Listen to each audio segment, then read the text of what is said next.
Les pluies diluviennes de la tempête Grace ne pouvaient pas tomber à un pire moment. Ces déplacés étaient à peine installés dans ces tentes de fortune.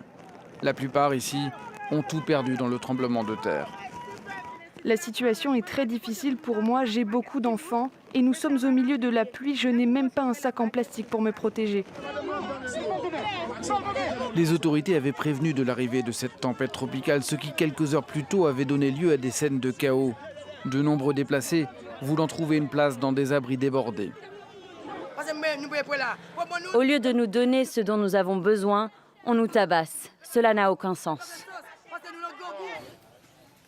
Les hôpitaux, eux, sont débordés, comme ici à Port-Salut, où il n'y a pas suffisamment de lits.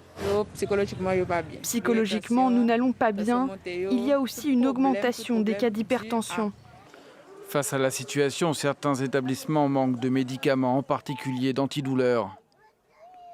L'eau potable, elle, n'est acheminée que progressivement.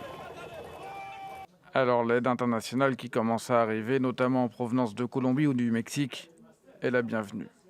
Tout don qui a fait. Nous avons décidé que toute l'aide, que ce soit l'aide internationale ou l'aide locale, serait d'abord distribuée aux personnes les plus touchées. Et ce sera fait à travers la protection civile. Pendant ce temps, les Haïtiens continuent de découvrir l'ampleur des dégâts.